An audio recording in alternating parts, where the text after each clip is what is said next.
and welcome to the New Property Show. I'm Steve McMenamin.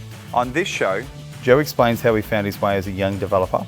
Our panel will discuss about the pitfalls at settlement. But first, Adel is back with some financial news such as market updates. Adel, welcome back to the New Property Show. Great to have you on again as a guest. Thank you very much for having me again. So, finance news. We're having a little chat off camera. And I've asked you what's happening the last 4 weeks. What are clients calling for? What's going on in the market? Do you want to elaborate a little bit about what we chatted about? Yeah, so I guess it's a little bit different to when I was on a few months ago, in that we're not going through that ever insurmountable rate increase. Things have sort of settled a little bit now. And I think that the market has kind of taken an appreciation of where we're landing. So my business has changed from predominantly refinancing, although there is still a component of that with the fixed rate roll-offs, but lots of pre-approvals, lots of fully assessed pre-approvals, so that people can now hit that spring market with a degree of confidence and shop knowing what their budget is. I think people are ready to buy again too. I know we're speaking about like the pricing's going up, but look, I guess it's like a frog in warm water. We're kind of getting used to it. But more importantly, I feel obviously with daylight savings around the corner, we've got a little bit more heat coming in, buying's changing. But are people looking for apartments? Are they looking for houses? What are they? How much are they trying to get pre-approved for?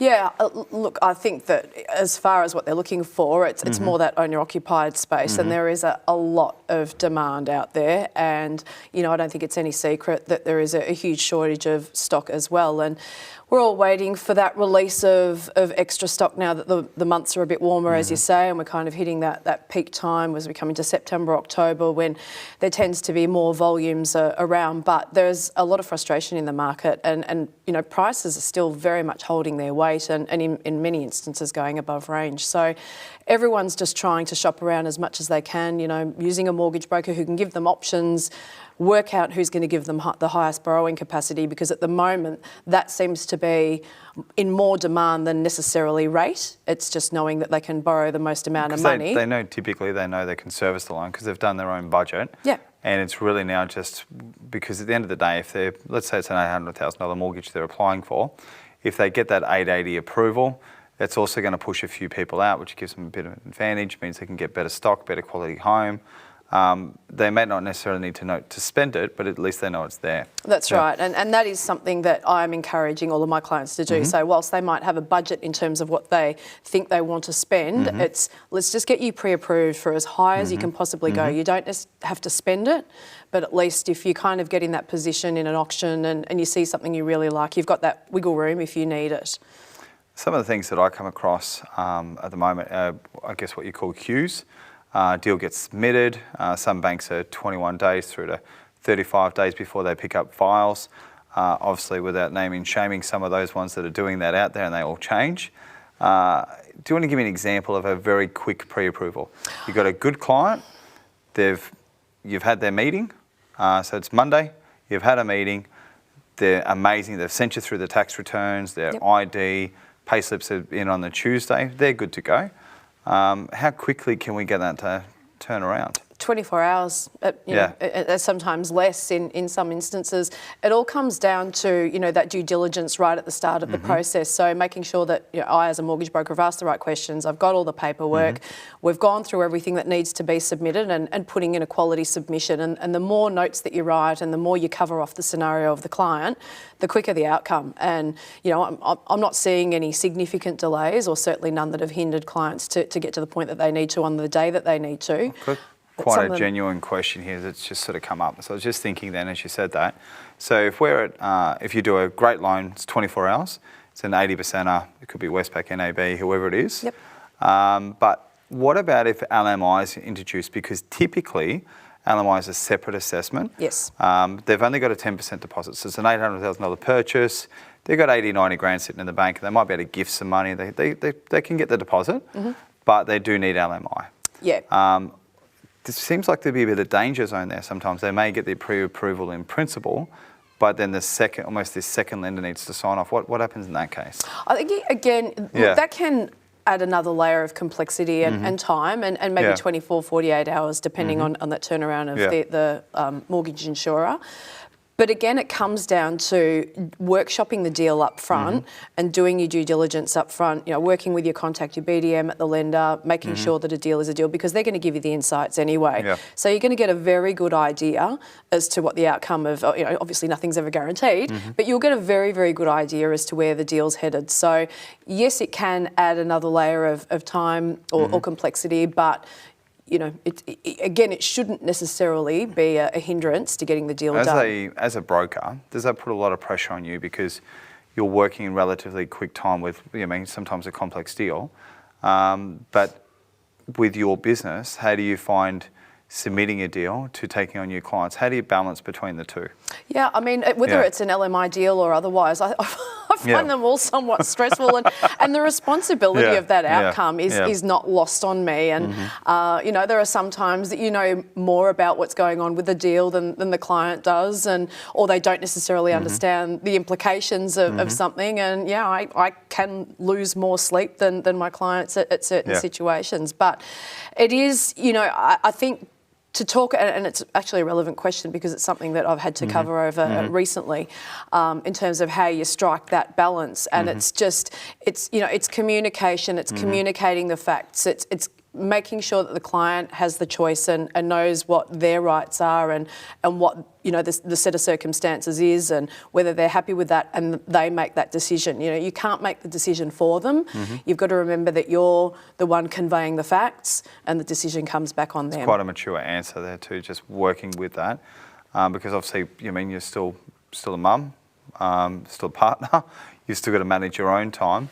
And I would feel like, I think being a broker, and I have a lot of brokers on here, is probably more stressful sometimes than being the real estate agent, because they can be set at a different pace, and you've normally got 60 days to work a deal. In your case, it's sort of strike while the iron's hot. Yep. A lot of pressure. Does it mean sometimes you're working at 10 o'clock at night? Oh, frequently. Yeah. Frequently, and particularly if you've been working with a client for a while, or if pre-approval's expired and then suddenly they find something that they like. And I always try to act with haste anyway, because the last thing you want is someone coming to you with a deal or a proposition, and then you kind of sit on it and they're waiting. So I always try and make sure that anything's acted on quickly. Like a do-it-now sort of person. So absolutely. Yeah. Get it off the desk, and then it's one less thing to worry about. And do you do yourself, just as a broker, do you like to work from home and office? Do you work from cafes? How do you balance that in terms of getting your energy right? And we obviously talked a bit about energy before, but how do you balance that? So do you have a fixed location when you're just submitting deals, or do you move around? Are you quite a mobile broker?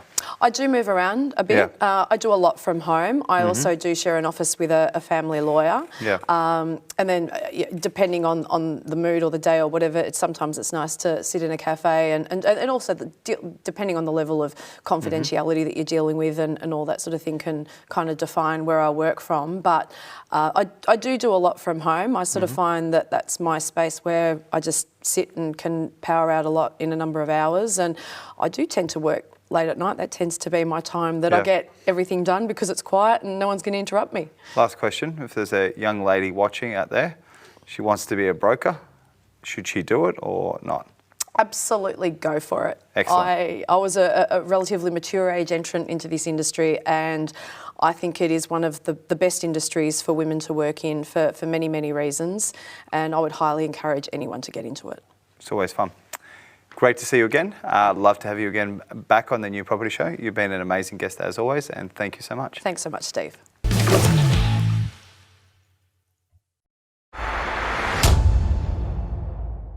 Joe, welcome back to the New Property Show. Great to have you again. Last time we explored options. This time we want to talk about, let's call it a young aspiring developer. You've got a young kid, boy or girl, maybe 19, 20 years of age. They've got a good job, they're earning some money, they've got a little bit of money in the bank, and they want to get started in the property industry, and they want to create some wealth. Where do we start? Yeah, thanks, Steve. Great to be back.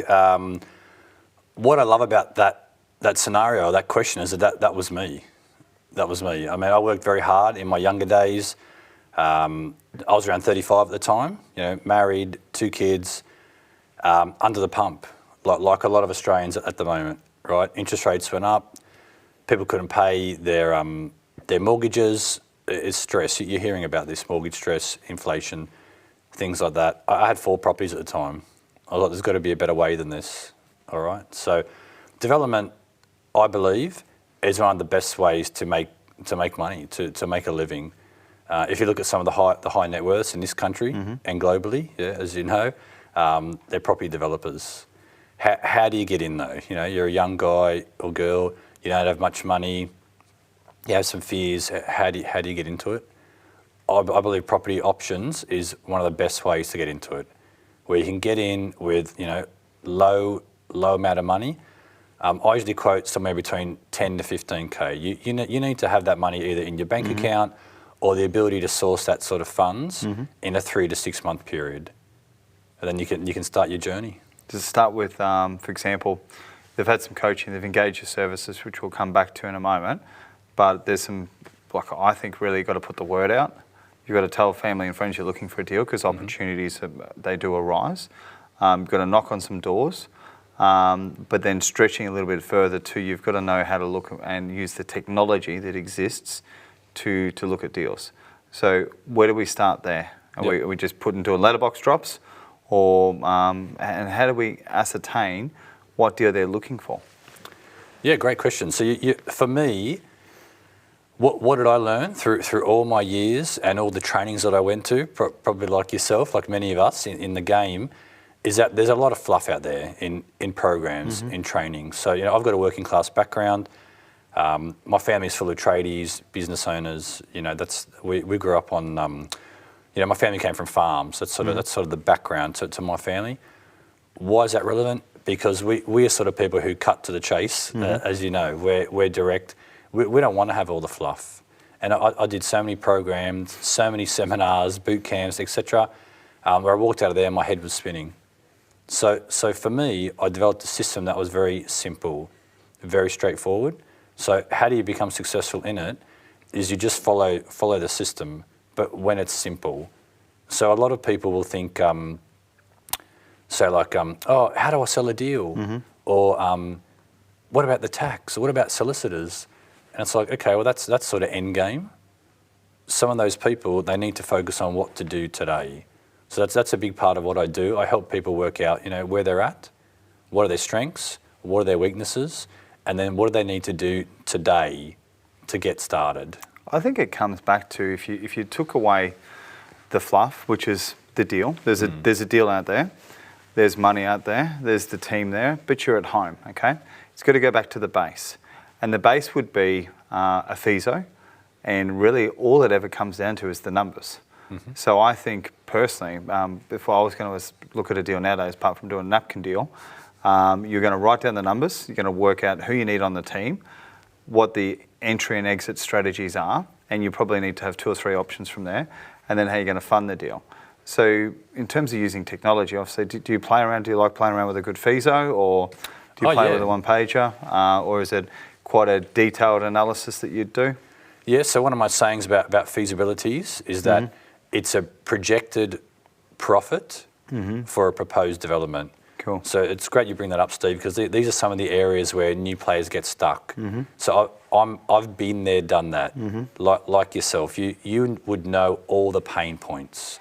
So there's someone who's out there right now, sitting at home, sitting at their desk, you know, banging their head against the wall, saying, "Oh, the FISO," or "How do I find a deal?" or "How do I negotiate it?" or you know, what about the stamp duties or the legalities? So all these questions that people are having, I had those questions too over the last 10 years. So, you know, I also have the answers now, or if I don't have the answers, I know where to steer them, where to point them, okay? Some of my most successful clients are some of those people who actually came in with next to no knowledge about property, no background, because they were the sort of people who didn't question. They didn't question the process or the system. They just got out there and did it. And what do you most enjoy about helping people? Oh, look, I really love the whole journey. I love helping people change their life. Like a lot of things out there in our society right now, there's a lot of skepticism out there. People are scared of scams. There's a lot of scams out there. I know that. I really love it when a client does reach that pinnacle So, I've got a millionaire client, I've got another client who made, he made $500,000.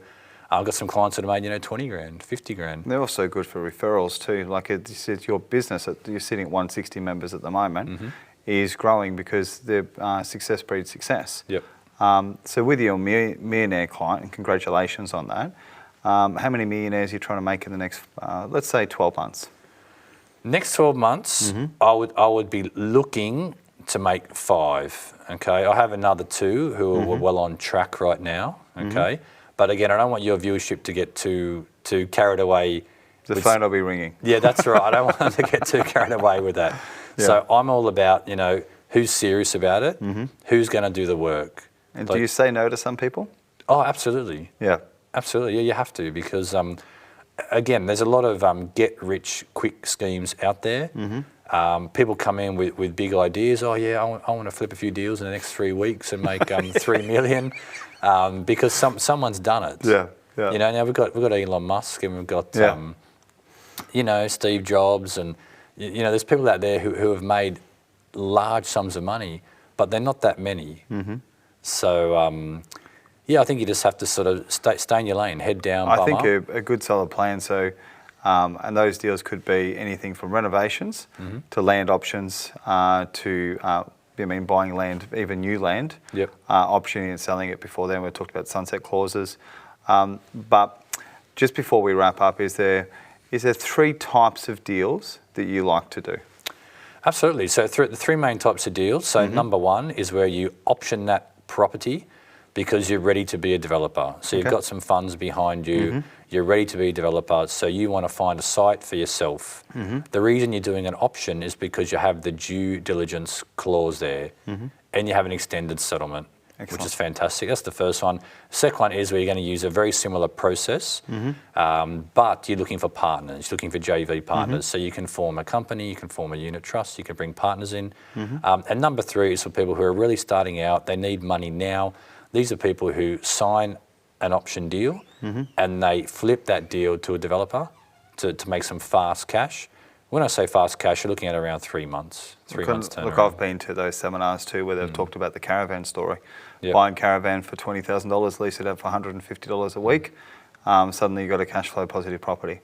I'd like to investigate this a little bit further when you come back on the New Property Show, but we'll probably talk about if we can buy, hold, and acquire more, and actually building wealth through acquisition, not even necessarily just flips.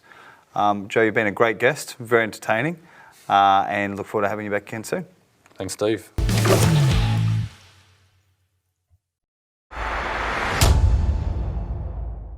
The pitfalls that can arise at settlement that people don't prepare for. Have you had any examples? So many examples. So lender's perspective, we have those clients that have got their formal approval and they're waiting for land registration to occur, right? And we've had the 12 rate increases. So they serviced the loan, they maybe were just scraping by when they got their formal approval. Now they're waiting for land registration. It's happening and their formal approval has lapsed, right? So now they're having to redo the application and rejig that servicing. So we're sitting there with the broker trying to make sure that it actually works for that client so they can get that formal approval and actually settle on the day that they want to settle. So there's always that. What I say to the brokers is it is coming. So make sure you're prepared for that. So it's not just a 24/7, 24-hour notice of good luck. It's all right, what are we going to do in the event that this happens? And I guess the other thing is a lot of brokers wait for that formal approval and then go, great, that's done, and step back. And there's so much more to do leading up to settlement. So having that communication with the lenders, with the broker, with the client, the conveyancers, your lawyers, it's so important to make sure everyone's on the same page. So settlement is as seamless as possible. I think even writing those deals, like sitting here as a consultant and selling properties, but if I personally do a deal with a client and they've got a family entity and a structure, I've been around the block a few times, but I don't understand this company trading as this company with the registered address here and guarantors by. It's actually, there's not enough space sometimes on the deal to even write it. You've actually it doesn't have the boxes that you need. What can actually accidentally happen is, even on our side, we can present the deal wrong to the conveyancer or solicitor thinking we're doing the right thing, and then you've got to undo this mess. Or occasionally we'll put a deal together and then for whatever reason wants to take the wife or the husband off, and it could be necessarily just tax purposes, or she's not keen, or there's something happened, and you're actually trying to undo a live contract, and they don't really want to rip that contract up without executing another one. It's just a small thing. The other pitfalls that could happen too is people go to settle and they've spent their deposit. I've seen that before. You've got the deal approved. You're going to have the 60 grand or the 100 grand there, and they're short. They're short maybe 10 grand or 12 grand, and that they're only finding out that, and you're finding that out the day before, and somehow you've got to come up with those funds or borrow them or short-term loan, and that's just a pitfall where the client's been irresponsible. A big deal, you need to really get everybody on a Zoom or call. Yes. Get them off the keyboards onto a call, and typically you can manipulate it. You can get it to happen.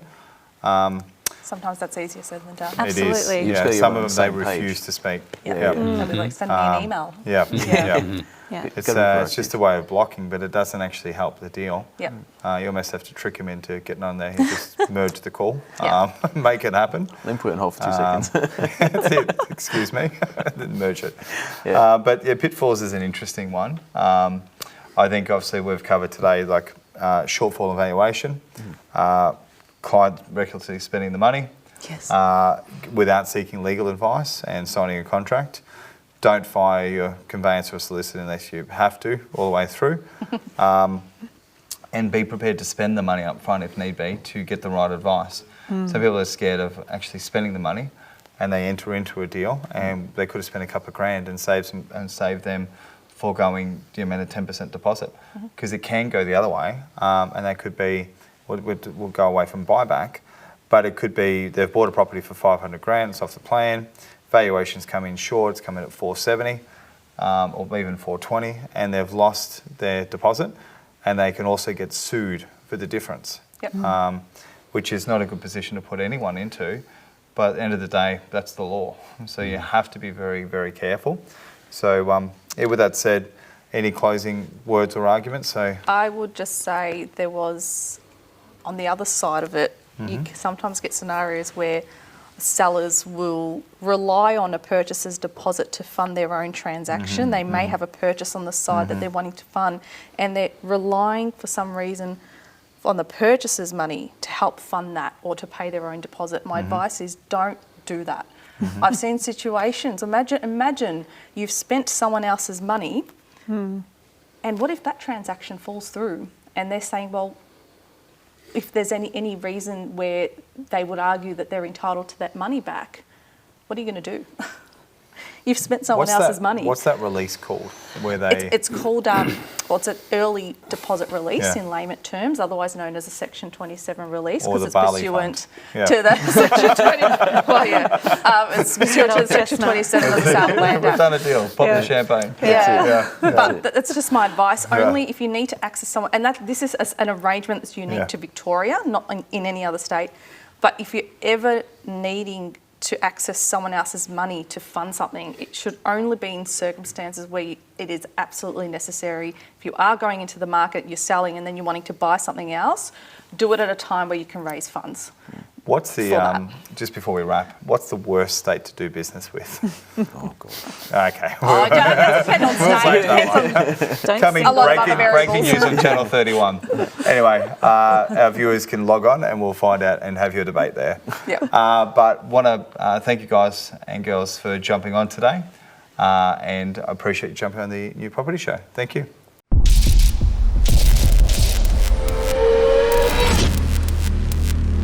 That's all for this week, and thank you for joining us. If you want to see the full interviews, check out our website, thenewpropertyshow.tv, and we'll see you again next week.